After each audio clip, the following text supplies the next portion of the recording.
Hello friends, જય હિન્દ જય ભારત સાથે સ્ટડી એજ્યુકેશન વિથ જીકે ચેનલમાં આપનું સ્વાગત છે. આજનો વિડીયો આવનારી તમામ પરીક્ષામાં ઉપયોગી થાય તેવા ગુજરાતી વ્યાકરણના ટોપિક પર બનાવવામાં આવ્યો છે. આ વિડીયોમાં સમાસ, અલંકાર, સમાનાર્થી શબ્દો, વિરોધાર્થી શબ્દો, રૂઢિપ્રયોગ, કહેવતો, સંધિ જોડો, સંધિ છોડો વગેરે જેવા ટોપિકને આવરી લેવામાં આવ્યા છે. તો વધારે ટાઈમ વેસ્ટ ન કરતા આ વિડીયો જોઈએ. પેલો પ્રશ્ન, નીચે પૈકી કયો શબ્દ અવસરનો સમાનાર્થી નથી? એ. મોકો, બી. અનુગ્રહ, સી. તક કે ડી. લાગ. તો અહીંયા અવસરનો સમાનાર્થી શબ્દ નથી એવું પૂછ્યું છે. તો કેટલા શબ્દો સમાનાર્થી છે? તો કે એક. મોકો છે, તક છે, લાગ છે, આ બધા કેવા છે? તેના સમાનાર્થી શબ્દો છે. તો સમાનાર્થી શબ્દ કયો નથી? તો કે અનુગ્રહ છે એ નથી. તો આપણો જવાબ શું આવશે મિત્રો? યસ, ઓપ્શન બી અનુગ્રહ. ત્યાર પછી અલંકાર ઓળખાવો. જાણે પતંગ કાપ્યો હોય એમ તેણે બૂમ પાડી. એ. ઉત્પ્રેક્ષા અલંકાર, બી. ઉપમા અલંકાર, સી. વ્યાજસ્તુતિ અલંકાર કે ડી. અનન્યવય અલંકાર. તો અહીંયા આપને શું આપેલું છે? આ વાક્યમાં જાણે આપ્યું છે.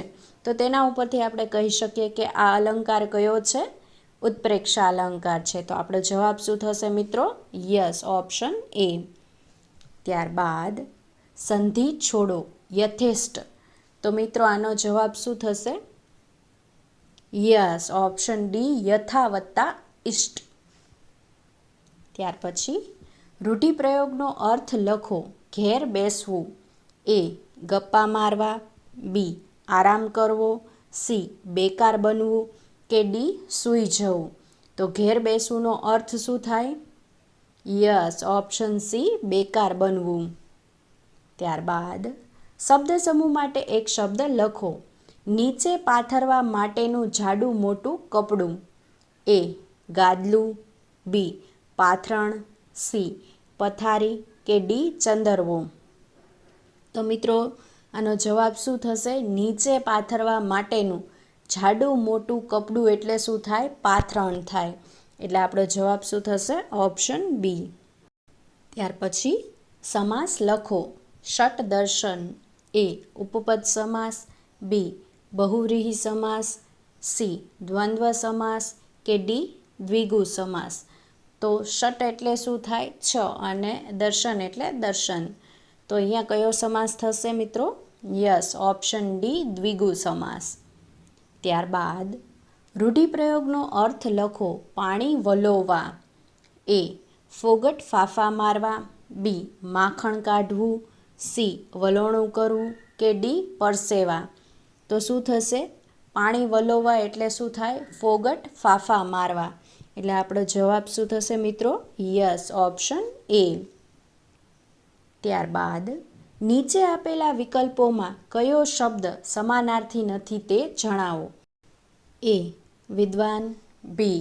બાળ, સી. પંડિત અને ડી. કોવિદ. તો એ, સી અને ડી છે એ ત્રણે ત્રણ કેવા છે? સમાનાર્થી શબ્દો છે. પણ બી છે તે નથી. તો આપણો જવાબ શું આવશે મિત્રો? Yes, option B. બાળ. ત્યાર પછી સંધિ છોડો, છિન્ન. તો મિત્રો આનો સાચો જવાબ શું આવશે? Yes, option C. છિદ્દ વત્તા ન. નેક્સ્ટ, ખોટી જોડી શોધો. તો આમાંથી કયો શબ્દ છે જે ખોટી રીતે લખાયેલો છે? Yes, option B. આશીર્વાદ છે તે ખોટી રીતે લખાયેલું છે. ત્યાર પછી નીચે આપેલા તળપદા શબ્દનું શિષ્ટ રૂપ વિકલ્પમાંથી શોધો. વાવડો. એ. સમાચાર, બી. ધ્વજ, સી. ઘર કે ડી. વાયરો. તો વાવડો એટલે શું થાય? વાયરો થાય. એટલે આપણો જવાબ શું આવશે મિત્રો? Yes, option D. ત્યાર પછી સાચી જોડણી શોધો. તો સાચી જોડણી કઈ છે? યસ, ઓપ્શન એ. તિતિક્ષા છે તે સાચી જોડણી છે. ત્યારબાદ અલંકારનો પ્રકાર વિકલ્પમાંથી શોધો. મારા નેત્ર બંધ હોય ત્યારે મને ઊંઘ તો ન સમજો તે એક પ્રકારની સમાધિ છે. એ. વર્ણસગાઈ, બી. ઉપમા, સી. વ્યાજસ્તુતિ કે ડી. વ્યતિરેક. તો મિત્રો જવાબ શું આવશે? યસ, ઓપ્શન ડી વ્યતિરેક. ત્યાર પછી શબ્દ સમૂહ માટે એક શબ્દ લખો. આખા જગતનું પોષણ કરનાર. એ. પરમતપ, બી. વિભાવસુ, સી. વિશ્વંભર કે ડી. આશુતોષ. તો મિત્રો જવાબ શું આવશે?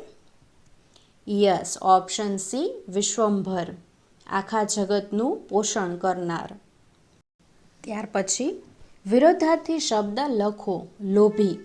એ. વણલોભી, બી. કૃપણ, સી. અલ્પલોભી, ડી. કંજૂસ. તો અહીંયા આપને મિત્રો શું પૂછ્યું છે? લોભીનો વિરોધાર્થી શબ્દ પૂછ્યો છે. તો તેનો જવાબ શું આવશે મિત્રો? યસ, ઓપ્શન એ વણલોભી. ત્યારબાદ સમાનાર્થી શબ્દ લખો. તથ્ય. એ. સાબિતી, બી. હકીકત, સી. દાખલો કે ડી. દલીલ. તો તથ્ય શબ્દનો સમાનાર્થી શબ્દ અહીંયા કયો આપ્યો છે? હકીકત. તો આપણો જવાબ શું થશે મિત્રો? Yes, option B. ત્યાર પછી અલંકાર ઓળખો. તેના દાંત દાડમના દાણા જેવા છે. એ. યમક, બી. ઉપમા, સી. રૂપક કે ડી. વ્યાજસ્તુતિ અલંકાર. તો આમાં આપણે જેવા પરથી કહી શકીએ કે આપણો કયો અલંકાર થશે? યસ, ઓપ્શન બી ઉપમા અલંકાર થશે. ત્યારબાદ વિશેષણ કયું છે તે લખો. રમેશ પાસે કાળી છત્રી છે. એ. છત્રી, બી. છે, સી. રમેશ કે ડી. કાળી. તો રમેશ પાસે છત્રી છે પણ કેવી છે? કાળી છે. તો વિશેષણ કયું વપરાણું? કાળી. એટલે આપણો જવાબ શું થશે મિત્રો? યસ, ઓપ્શન ડી કાળી. નેક્સ્ટ સંધિ છોડો. સચ્ચરિત્ર. તો અહીંયા જવાબ શું આવશે મિત્રો? યસ, ઓપ્શન ડી સત વત્તા ચરિત્ર. ત્યારબાદ નિપાત શોધો. પુસ્તકો મારા જ ટેબલ પર છે.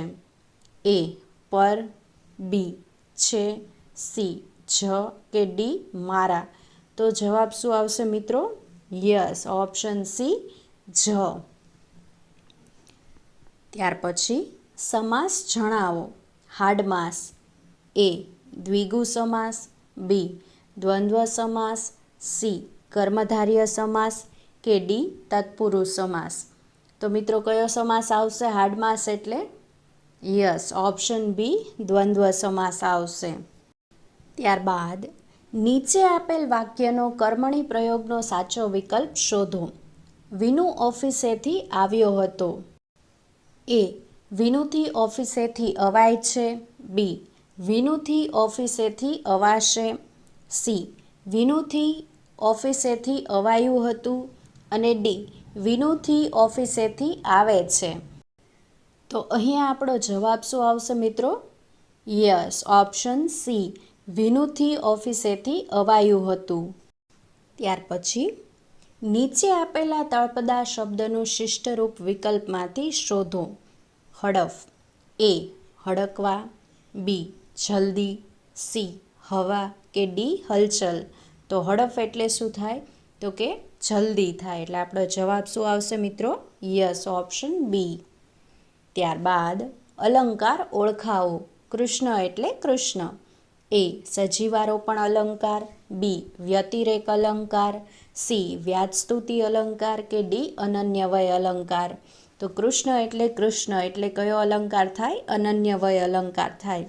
એટલે આપણો જવાબ શું આવશે મિત્રો? Yes, option D. ત્યાર પછી રામ સીતા શબ્દનો સમાસ જણાવો.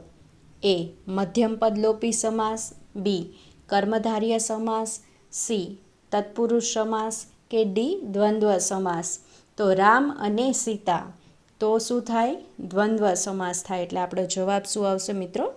Yes, option D. ત્યાર પછી નીચે આપેલા વાક્યનો કર્મણી પ્રયોગનો સાચો વિકલ્પ શોધો. પહાડ ઉપર પરમાનંદ ચડે છે? એ. પહાડથી ઉપર પરમાનંદ ચડે છે. બી. પહાડ ઉપર પરમાનંદ વડે ચડાશે. સી. પહાડ ઉપર પરમાનંદ વડે ચઢાયું. અને ડી. પહાડ ઉપર પરમાનંદ વડે ચડાય છે. તો આપણો સાચો જવાબ શું આવશે મિત્રો? યસ, ઓપ્શન ડી, પહાડ ઉપર પરમાનંદ વડે ચડાય છે. હેલો ફ્રેન્ડ્સ, જો તમને આ વિડીયો ગમ્યો હોય તો લાઈક, શેર અને કમેન્ટ જરૂરથી કરજો. અને હા ફ્રેન્ડ્સ, સબસ્ક્રાઈબ કરવાનું ભૂલતા નહીં. સાથે સાથે બાજુમાં આવેલા બેલ આઇકનને જરૂરથી પ્રેસ કરજો, જેથી કરીને નવા આવનારા વિડીયોની નોટિફિકેશન મળતી રહે. Thank you.